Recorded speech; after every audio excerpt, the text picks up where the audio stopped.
Hello, hi, I'm Cryptic Hybrid and this is January Edwards' Private Detective. Now, January Edwards is a puzzle visual novel in which you play a woman who's a private eye. She's an ex-cop and she's gonna take one case, at least in this build, this is a demo version, she's gonna take a case on and, well, we have to help her solve that case. So let's check it out together. This is January Edwards. Start. Oh, rough night? This is Fern, our assistant. Thanks, good morning to you too, Fern. Oh, sorry, are you sure you should be at work? You don't look too well. I'm fine. Okay, prove it to me then. What? Show me those detective skills of yours and I'll show you, I'll know you're fit for work. Need I remind you who's the boss in this situation? Jan, come on. Fine, I'll play your game. Hit me. On the train, Smith, Robinson, and Jones are the fireman, brakeman, and the engineer, but not necessarily respectively. Also on board the train are three businessmen who have the same names: a Mr. Smith, a Mr. Robinson, and a Mr. Jones. Mr. Robinson lives in Detroit, and the brakeman lives exactly halfway between Chicago and Detroit. Mr. Jones earns exactly $20,000 per year. The brakeman's nearest neighbor, one of the passengers, earns exactly 3 times as much as the brakeman. Smith beats the fireman in billiards. The passenger, whose name is the same as the brakeman's, lives in Chicago. I mean, this is okay. What is the engineer's name? Whoa, okay, too much info at once? None of that had anything to do with the engineer. Write it down then. I'll go slower this time. Mr. Robinson lives in Detroit. Okay. The brakeman lives exactly halfway between Chicago and Detroit. Mr. Jones earns exactly $20,000 per year. That's very little. The brakeman's nearest neighbor, one of the passengers, earns exactly 3 times as much as the brakeman. Smith beats the fireman in billiards. The passenger, whose name is the same as the brakeman's, lives in Chicago. Okay, so we need to do this in stages. First, I need to get rid of any gaps in the information. I need to do this quickly too. If I get this wrong, we'll be wasting our day playing this stupid game. Leads dry up if you don't get to them in time. I can click on my phone to swap between the time and my case notes. Okay, you mentioned a nearest neighbor, but not a name. They live halfway between Chicago and Detroit, so it isn't... let's see, so it's not Mr. Robinson, right? Because Mr. Robinson lives in Detroit, not halfway to. Mr. Robinson lives in Detroit, so it isn't him. They also earn exactly 3 times as much as the brakeman. That means... let's see, 3 times as much as the brakeman. Well... so we only have one. Mr. Jones earns $20,000, so it can't be Mr. Jones. It's not Mr. Jones. The neighbor is Mr. Smith. Mr. Jones earns $20,000, which can't be 3 times as much as the brakeman's salary. It isn't divisible by 3. Also, it's very low. Next, remove any information that isn't useful. Is Smith beating the fireman at billiards relevant to the answer? Well, I mean, it must be, unless, I mean, why would she give us that information if it wasn't relevant, right? So I'm gonna say yes. It is relevant. It's Smith, not Mr. Smith. So Smith can't be the fireman. Oh, this is really convoluted, but okay, I'm starting to get it, kind of. Okay, the passenger whose name is the same as the brakeman's lives in Chicago. Whose name is the same as the brakeman's? Well, so the brakeman lives halfway between Chicago and it's not Mr. Robinson. The brakeman's neighbor is Mr. Smith, so it must be Mr. Jones. So the brakeman must be Mr. Jones, right? Mr. Robinson lives in Detroit and Mr. Smith lives between the 2 cities, so it has to be Mr. Jones that shares the same name as the brakeman. So the brakeman is called Jones. Jones is the brakeman and Smith is not the fireman, so the engineer has to be... okay, so it's not Mr. Jones. Smith is not the fireman. Smith is not the fireman, so the engineer has to be... Well, Smith is not the fireman, so it's Smith. Because then, right, so Jones is the brakeman. Then Smith is not the fireman, which means Robinson is the fireman. So it means that the engineer is Mr. Smith. Oh, I take it all back. Wonderful work, detective. Huh, that's cool. Now, are you ready for some real work? I would if we had any cases. What about the infidelity case that woman called about earlier? Do I have to... Do you want to pay the rent? You can't always wait for cases from the Sarge. At some point the police are going to start doing their own jobs. Okay, I guess that point is now... he hasn't called in weeks. I'll take the infidelity case. Get her on the phone. Yes, ma'am. Okay, our first actual case. A few hours later, the client met us in the office. Thank you for taking my case. Louis Martin. I don't want it to be true, but I need to know. I understand. With any luck, we will find nothing. But if he's cheating, we can get enough evidence that you can take him to the cleaners. Fern. I can handle this. Just go make Mrs. Martin a cup of tea. Oh, sorry. Coming right up. Jesus. Sorry about her. She's a new hire. She's not quite... she hasn't quite grasped the art of talking to clients yet. Can I ask you some questions? Go ahead. Alright. Actually, let's save first. And, okay. Can you describe why you decided to contact us? Well, my husband has started acting really odd of late. He's been coming home late and making flimsy excuses about where he's been. He's pretty high up at fiscal work, so coming home late isn't new, but sneaking around is. I see. That sounds awful, Mrs. Martin. How are you doing today? Not great, considering I think my husband might be cheating on me. Okay, fair. That was a case of foot in the mouth to rival Fern. Sorry, this is a horrible situation and I need to get back to work soon. Okay. If you don't mind me asking, where do you work? I'm a director of finance at MoneyStream. Oh, that sounds important, no wonder you're in a hurry. Not as important as you might think. MoneyStream is small and failing. I'm hoping to use my connections and experience to jump ship to fiscal work soon. Trevor, my husband, is supposed to be helping me get a job there, but if he's cheating on me... Yeah, that's not gonna happen then. Well, okay. Do you have any suspicions as to who your husband might be seeing or where he might be going? That's why I came to you. I have no idea. Trev isn't like those other execs at the firm. He doesn't hire glamorous secretaries or spend half of his day at work lunches. He's a good man. Or so I thought. Okay, don't worry. We'll find out what's going on with him. If you can give me some basic details on your husband, we can get started with surveillance straight away. With the interview over and the target's information in hand, we were on the tail of a new case. Bummer, it wasn't something more interesting, but PIs who are barely making rent can't be choosers. Okay, so we have his address, 16 Prince Street, his car registration number, and, well, the name. Trevor Martin, an exec at Fiscal Works. The first day of the investigation started out like any other infidelity case. We have to, stalk our prey. Boring. Oh, come on, it's not boring, it's casing out. I cased out the house, the office, simple stuff. Street parking was common on their street, so there was an overspill car park at his office with no security. Observation was going to be a piece of cake. My only concern was being spotted by a well-meaning member of the public. Normally I'd call ahead to the sergeant and let him know where I was running ops, but he hasn't been answering his phone. On his way from work, Trevor turned into a side street, then pulled outside a dingy hotel. Pulled up. Perfect, day one and I was going to catch him in the act. Easy money. He disappeared inside.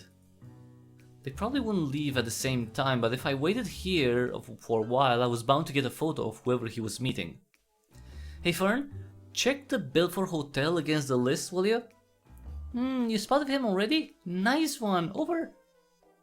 You don't need to say over, we're on the phone. Nope, not here. The Belfort Hotel isn't known to be a brothel, crack house, or other den of iniquity. At least not to us. Also, I do need to say over because it's cool. Over! How are you even an adult? But thanks. Looks like it could be an easy one. Oh shit, gotta go. I see someone. It was Trev. He's only been there for 10 minutes. Oh, that little? What had happened? Was I burned? But why not just go home if that was the case? He got into his car. I thought to follow, but my original plan has been to see who else came out of the Bilford. In the end, I followed Trevor or continued surveillance. Okay, let's save. So I need to find out who he was meeting, or at least who might have been there with him. So I'm gonna continue surveilling the hotel. I continued the surveillance, hoping I'd see something interesting. I was there for about an hour before another man came out of the hotel. He was distinctive, to say the least. I shot a quick photo of him. Okay, this person stands out. I managed to get his face. He looked concerned, stressed out. Another hour after that, a third man emerged. Head down in a matching dark hoodie and trackies, he looked straight at the pavement as he walked. Someone more suspicious? Someone who's trying to blend in maybe, not be seen? As if he was concerned about surveillance. Yeah. I'd seen this type before. I grabbed a photo of him too. Hey, I'm going to run observation for the rest of the night. I'm sending you some photos. Can you see what you can find on these two? Sure thing. Hacker extraordinaire at your service. Over. Fern, just check Facebook and shit. I know. I won't do anything dodgy. A photo is not nearly enough info to do anything dodgy with. Over. Sometimes I wonder why I'd employed Fern. Well, maybe because she's so bubbly and, she wants to help. She wound up me like no man's business. Come on, she's fine. She was good at what she did though. The girl could find anything with a keyboard in hand. She deserved a chance, one that the startups and tech giants wouldn't give her. That's weird, why would they? Anyway, maybe she has a track record. I waited most of the night, but no one else came or left. Eventually I gave up, resolving to figure out who these two were tomorrow. Morning, Jan. Hey, guess what? What? I know who your purple-haired widow is. Already? Seriously? Wow, you're good. So? Well, he was pretty easy to find. A guy like that in a town like this? The name's Blaze. Blaze Praxis. Blaze Praxis? Oh, come on. That's not his real name, right? Nah, but it doesn't matter. All his socials are connected to that. He's Instapic famous. He's a Twitch streamer. Twitch? Oh, like instead of Twitch, it's Twinge.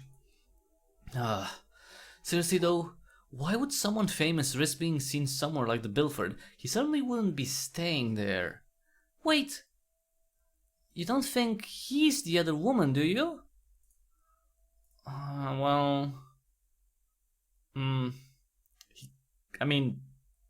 We can't rule him out yet. Could be. An Instapic celeb and an investment banker? That would be quite a scandal. Our theorizing was interrupted by Louise Martin bursting into the office. Detective, I've got something you need to look at urgently. She pushed her phone into my hands. I managed to get a quick look at his messages. He must have gone to this hotel last night. Did you follow him? Did you? Whoa. Okay. Mrs. Martin, take a breath. I'll have a look at this. Well, take a breath and a seat. I normally say this for the report, but yes, we did follow him to this hotel last night. I knew it. He is having an affair. I'm sorry, but we're going to get to the bottom of this, okay? I took a moment to rearrange my notes before looking at the evidence she'd brought me. I took a look at the messages. Meet at Bilford Hotel, 8 p.m. Contact will be nondescript male. Make it quick. Nondescript mail, so it can't be Praxer, Blaze Praxer, or whatever the hell his name is, because he's famous. Trevor was asked to meet with a nondescript man at the Bilford Hotel last night. As I read over the messages once more, I noticed that Louise's gaze kept drifting to her handbag. She looked pensive and was tapping her foot in what could have been a nervous manner. Okay, so do we ask her? Let's ask if she's okay. I mean, she's probably distressed. Louise, is everything okay? You seem nervous. My husband might be cheating on me. Why wouldn't I be nervous? I could lose my career. You're more concerned about him getting you a job than your marriage? Whoa, stone cold. Fern, client relations? And my marriage, of course. Right. I'm starting to think why he would be cheating, you know. Probably they're not that great together. Fine, I'm not worried about my marriage. She doesn't care. Suddenly, a piece of paper was shoved into my hands. I found this. I don't recognize the company at all. Invoice to Trevor Martin, so that's our mark. Bill to No Ledger Unlimited, Plot 2, Bellevue Business Park. Description. So this company paid Trevor for account services, and financial reporting. 2,000 British pounds. That's quite a bit of money. If it was linked to his work, I'd know it. But these items? Bullshit, totally meaningless. If you have money moving that's undocumented, that looks bad. But you can't have evidence of money that's been used for something you shouldn't have. So you make something like this. The paper was a receipt of payment from a company called No Ledger. The company had sent Trev £2,000. Okay. Why would the company he doesn't work for be sending him money? Lou, can I call you Lou? Does your hubs have a side hustle? Maybe he's got some crazy secret job? Like he's a stripper, or an art thief, or a spy. Could we speak just the two of us again? Let Fern speak or shut her up. Yeah, she's being a little bit hyper, let's shut her up. Fern, remember what I said earlier? Oh, sorry. Who is No Ledger? I never heard of them. Maybe Fern can search? Oh, she did. Generic webpage, no listed employees on Connecton. Company's house only lists the initials of the owners. Oh, so it's a front. A front. Shit. Okay, thanks for this, Mrs. Martin. This could prove to be the key to where your husband's been going. I know this is a lot to ask, but do you think you'd be capable of trying to get any more of his messages? Oh, I could buy his phone. Fern, we do not use illegal practices at our agency. If we obtained his messages that way, it wouldn't be much help to Mrs. Martin's lawyers. It would be either non-admissible evidence or we'd be countersued. So no, we will not be bugging his phone. Mrs. Martin, on the other hand, just happened to see the messages on his unlocked phone in their home. That's fine. Again, sorry about her. Just, can you do that, okay? I will. Thank you. With that, she rushed off, quick as she came in. Could you not talk about illegal shit in front of clients? Oh, sorry, I got carried away. I know, but it puts the agency at risk. We don't want that kind of reputation. I don't care what you do on your own time, but here it can't be illegal. And if it's gray area, I don't want to know about it. Yeah, got it, boss. Anyway, this is some good info. Yeah? I know who Trevor met with. It was... well, obviously the other man, not Blaze. The other man, the message said he would meet someone nondescript. There's no way in hell Mr. Praxis would be described that way. You're right. Nice. What next? Well, this photo isn't a lot to go on. I'm going to have to do some more surveillance to see if I can figure out what they're up to. I'll start with the address this company is registered to. I know it's a long shot, but do you think you can get anything online with just a photo? I can try. Wait a sec, does this mean we can rule out Blaze? Well, we saw him coming out of the hotel. He might be up to something, but I'm not convinced it's related to us right now. Just focus on our other mysterious visitor for now. I pulled up to the warehouse, okay? New surveillance day. It looked abandoned. There was a broken down minibus sitting outside the dilapidated building. I reminded myself to look up the registration later. I took a look around but couldn't find a window or unlocked door. In the end, I resorted to one of my least favorite tricks. Rifling through the trash, just searching. This address was listed on the invoice, so mail must come through here. I found some large industrial bins. Great. Thankfully, it seemed to be mostly paper inside, and not, crap and mice and, well, rats probably, dead bodies, just paper. The majority was shredded, but there were some larger pieces here and there had that hadn't gone through properly. It was difficult to decipher, but I kept seeing the same two names pop up over and over again. R. Smith and A. Veroni. Or Veroni? Huh. Okay. Could one of these be our mystery man? Hey, can you look up R. Smith and A. Veroni for me? Looks like they're connected with this building somehow. 2 secs. There's 100 R. Smiths just in Northville Green. I can check them against the picture, but it'll take some time. I found some A. Veronis in Italy. Nothing here though. Any other info I can go on? Not yet. I'll keep looking. I got nothing more out of the search of the warehouse area, but I did have an idea of how to connect these names to Trevor.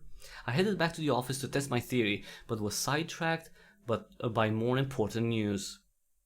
What? Hey, I figured out why the Sarge hasn't called. Oh? Finally decided to ditch us for someone who knows what they're doing? Nope. He retired. Without telling us. I called earlier and the receptionist was... Oh, you didn't know? Well, there goes our most interesting cases. I'm not surprised to be honest. He was one of the few good folks there. With all the old guard gone, those crooks probably pushed him out. Anyone with an inch of conscience won't last long on the force. Was that why you left?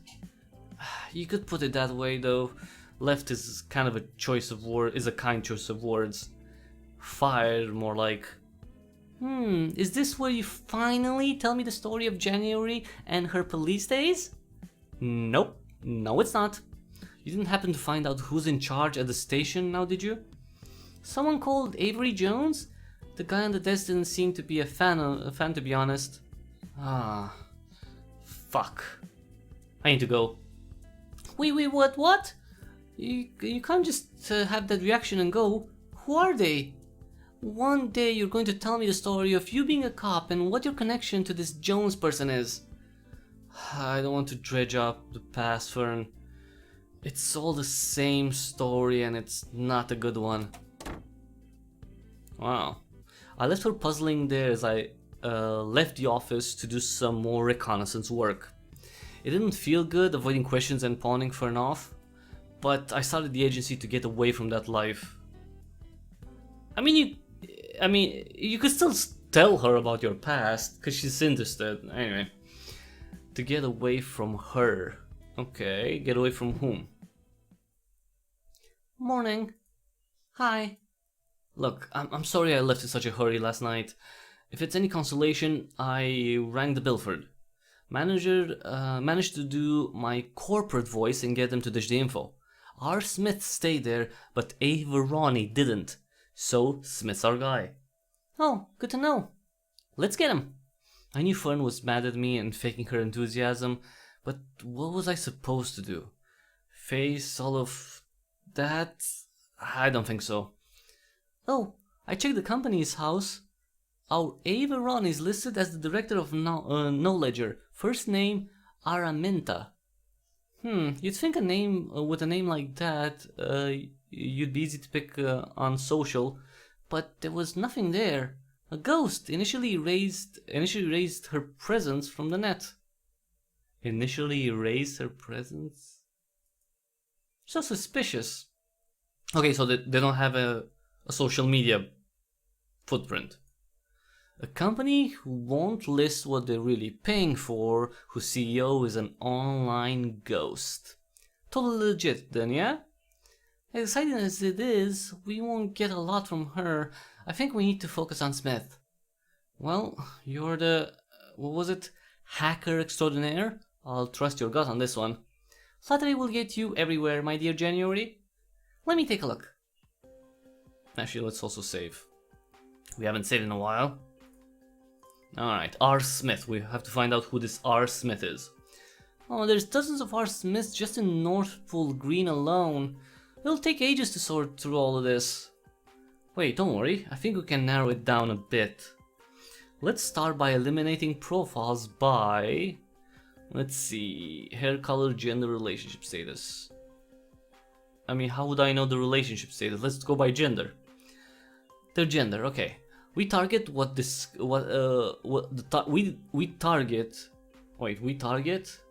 our target was described as male, and Facebook, okay, that's funny. I don't know why it's Facebook, yeah, forces you to list a gender on your profile. So only keep the profiles that have their gender listed as male. Unless R. Smith is, you know, identifying as non-binary, then it's gonna slip through the cracks and we're screwed. Got it, boss. Okay, now we can thin the men out by... profile picture, interest, birthday. Their birthday. The guy was pretty young looking, right? So we can narrow the birthday down, dates down. Birthdays between 86 and 2002 should do the trick. That will make them between 18 and 35, right? Because the guy we've seen at the hotel, the nondescript guy, he looked, you know, he wasn't old, definitely not old, so. Right, young men called R. Smith in the area. Oh, we're down to 3. Nice one, Jan. What now? Well, we're on the right track. We need to look closer to figure out who these guys really are. I want to look at, well, I want to save first. Let's see. Tag locations, wall posts, interests. Well, let's try everything. Tag locations. Looks like Richard and Ralph are security conscious. They have tag locations turned off. Ross, though, has been tagged at the arena. He was at a gig recently. Oh, it's Rainy West. He even got a selfie with Derek. Oh, I'm so jelly. Me too. I used to go see Rainy West with my old flatmate. I thought you were too cool for pop punk. Just because I like to stay focused on the job doesn't mean I can't have fun. We should totally go to see them. Invite your flatmate. We could go see them, just us though. Oh? What about the flatmate? Did you have a falling out? Did they mysteriously disappear? Did they run away to join the circus? Can we just focus on the case, please? She's very hyper. She's very hyper, Fern. I like her, but she's very hyper. Of course, January doesn't want to tell me about herself. What a surprise. Oh, Jesus. We're working here. Come on. Alright. Let's look at wall posts. Nothing much for Ross and Ralph. Rich has some conversations going on, though. It mostly seems to be about hair dye. He's posting pics of his crazy color hair and talking to some people about how great a brand his dye is. Huh. Okay, wait. So if the guy has colored hair, then it's not the person we're looking for. So wait, this is whom? Rich. So let me actually, I'm gonna write this down. So Rich is not the guy, definitely, because he has, okay, he's talking about hair dye, has colored hair. Our suspect does not have colored hair. He's posting pictures, okay. No, he's doing multi-level marketing. Richard, I'm disappointed in you. Wait, what's that? It's a pyramid scheme where people shill terrible products. The real profits come from the sellers buying the product.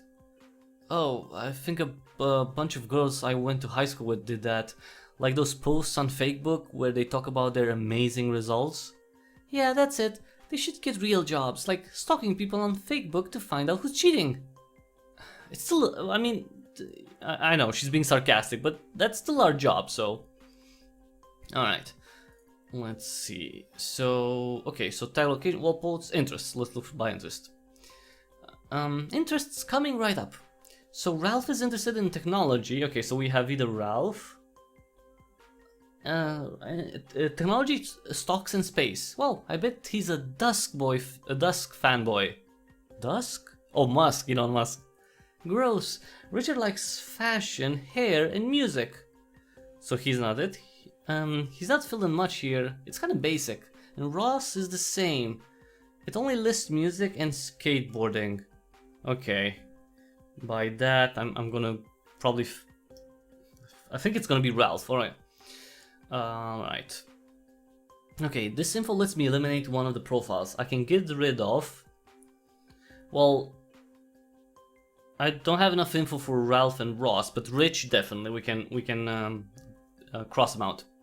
Richard. It wasn't him. A guy with brightly dyed hair can be described as nondescript, and we were certain that Blaze guy wasn't the Trevor who Trevor met with. Okay, down to 2. We established who fits the description, but who could have actually been at the hotel? I need more info on. Okay, space, concert, or hair dye. Well, I don't care about the hair dye specifically. Maybe the concert? The post above the hair dye shows that it wasn't Richard. I'd hardly call bright colored hair nondescript. That leaves Ross and Ralph. Ross seems to have gone to a concert recently. If my hunch is correct, that would give him an alibi for the time that Trevor met someone at the hotel. Oh, looking it up right now. Uh-huh. The concert started at 7 PM last night. There's no way Ross could have been at the hotel. Okay, so it's Ralph. Got him. Gotcha. Ralph Smith. What were you doing with Trevor at the Belfort Hotel? Huh, we're gonna find out. Yes, we are. So what's the plan now? Well, I still need to follow up on the minibus I saw outside the warehouse. With any luck, it's registered in Ralph's name. Oh, getting our social engineering on. What's the pretext? Be his boss, be his wife, be the police. I mean, I was a cop. That would be the easiest one to fake. Oh, that's risky. Are you sure you want to be... pose as the police? Well, the DVLA don't give information out to just anyone. They have to comply with authorities though. Without a Sarge to protect us, I'll just have to make sure I'm as believable as possible. And if you have to use your secret weapon? Well, we'll see. I can't risk them tracing it back. I'm just going to have to give it a try. Good afternoon, this is Dan speaking. How may I help you today? Afternoon, this is Constable Edwards from Northpool Green Police Station. I need the V5C records and any additional information that you can provide on a minibus with the registration BD5ISMR. I'm sorry, officer, but don't the police already have access to this sort of information? We're concerned that our database might not be accurate. This could really help with an ongoing investigation then. Alright, 2 seconds. I think we've got a procedure for this. Just my luck, someone good at operational security. Why did I have to get the component ones? Components? The geeks? I don't know. Okay, so I can give you that information if you give your full name and warrant card number. Ah, my secret weapon. My old warrant card, gathering dust at the bottom of a locked drawer. Did I really want to use it? Well, before you use, you save. And... I mean, it is my secret weapon, so let's use it. I decided to use the warrant card. It was proof I was a police officer and could get me places I was otherwise denied access to as a civilian investigator. There was always the risk of it being traced back to the station, but that was a risk I was willing to take right now. The case was getting too interesting. I didn't want to let Louise down, and Well, somewhere in the back of my mind, the apprehension that Avery Jones would hear about this was quickly turning to excitement. Not that I'd ever admit that. Of course. Oh, that's a pretty cool badge thing. It's Constable January Edwards, warrant number 53850-37383. Alright, thank you. Can I take an email address to forward this to, or did you want a paper copy? Actually, is there any chance you can just tell me the keeper's current address? I'll have our research assistants get in touch for the full documents later. I came away from the phone call with Ralph Smith's current address. It was a close one, and I knew that using the warrant card wouldn't be without repercussions, but we had nearly cracked the case, so now we have a location for Ralph Smith. Nice. That night I headed to the address I'd been given.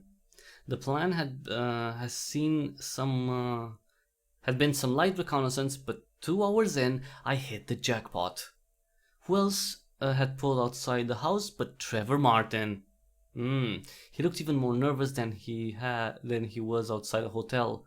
He rang the doorbell and was quickly pulled inside. I wasn't able to get a view of whoever answered.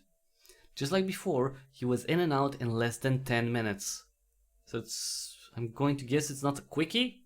It's not an actual affair? You don't just go for 10 minutes, right? This time, however, he was holding a clear plastic folder. Zooming in with my camera, I saw some documents and a USB drive. We need to see what was on that thing. Hi, Louise. It's Jan from the agency. Do you have more news? Big news. Your husband has just visited the house of the man he has been meeting with. We have a name and an address, but more importantly, I just saw him leave with some documents and a USB drive. We need to see what's on that. I know it's big to ask, but is there any chance you can get it for us? I did it before. I can do it again. I'll call you as soon as I can. Thanks. We're close. I can feel it. Speak soon. Bye. I paced the office watching the phone as if expecting Louise to ring any minute. If she could get the USB drive, he was finished. Fern was spinning restlessly in her chair. I'm bored. I know, let's play Never Have I Ever. I'll go first. Never have I ever lied about the fact that my ex-roommate is heading up the local police station. I think you'd better drink, Jan. Really? Right now? You want to do this now? Yes, I want you to stop hiding things from me. I'm your friend and I'm worried and I'm a goddamn hacker, so hiding things from me is pointless. At the very least, this is going to affect our operations.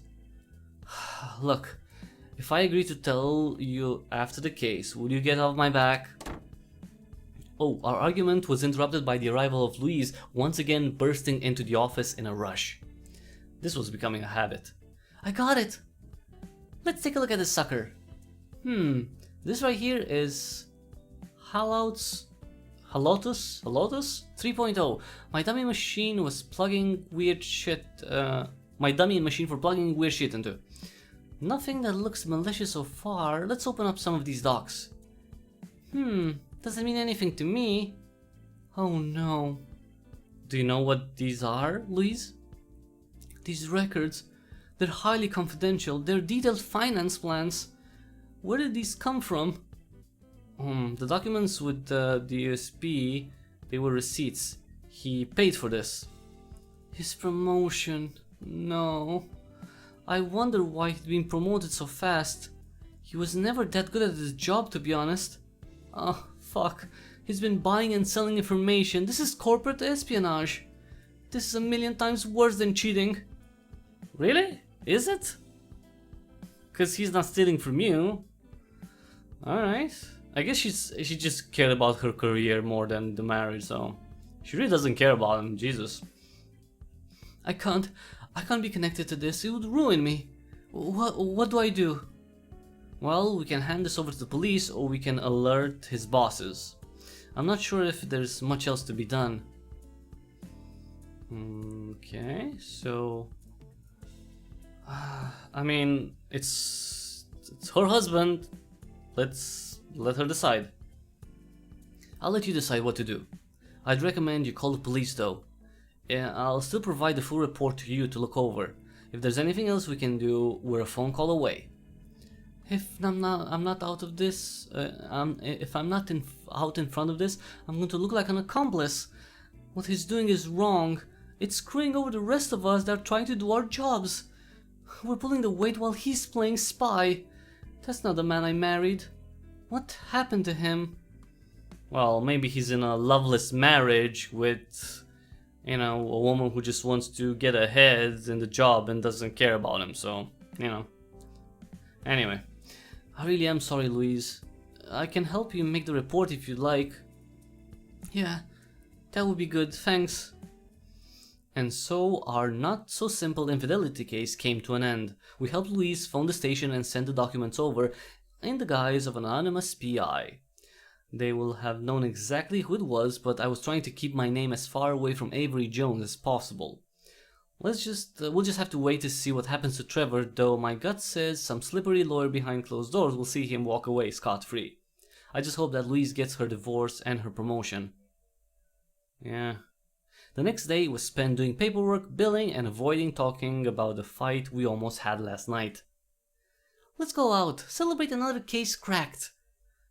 I just want to go home, Fern. I'm tired.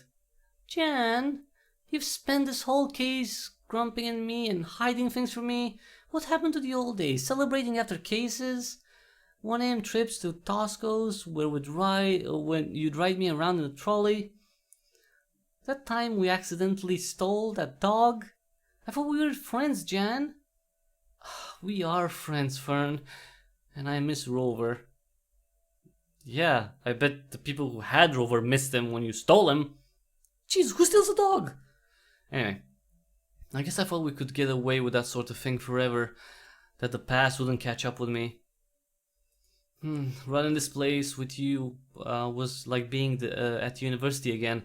It was a lark, but we were making money, things were good. I'm sorry I let my own problems interfere with that. We'll manage, even without the Sarge sending us cases. I mean, this town's full of scumbags. Including us. Yeah. So, where are we going? You'll come out? Yeah, I clearly need a night with my best friend. Yes! Let's go! Akiba Disuko! Wait, what? Is that the thing ran by the Uni Anime Club? Did you just call our friendship into question so you could blackmail me into going to your weeb disco? Yep. I fucking hate you. An hour later, we met back at the office. Fern dressed to the nines. What are you wearing? I'm Max Spirit, Ravenwrong's psychic assistant. Where's your costume? Whoa, I'm not dressing up. Just going for a stretch. Carol's costume is still open, come on, we're going. When we got back to the office, cosplay in hand, I saw the last thing I wanted to see. Avery Jones, ace detective, regular pain in my ass. Oh. Former flatmate. I don't know, maybe former lover?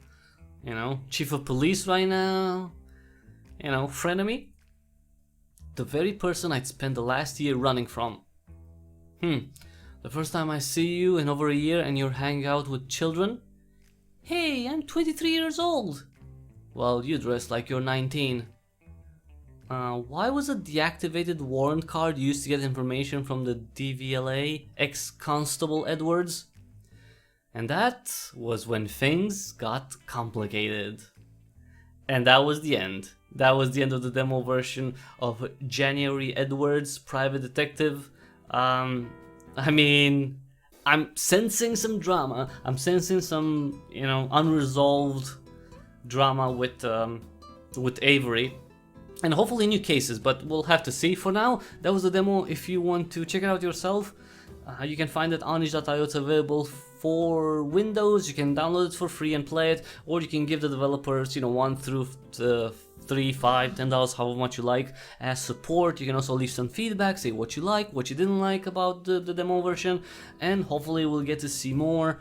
Maybe an updated version, an updated demo, or, you know, the full release not too far off in the future, because I really want to see what's going on. And I would definitely like to do more cases. That would be nice.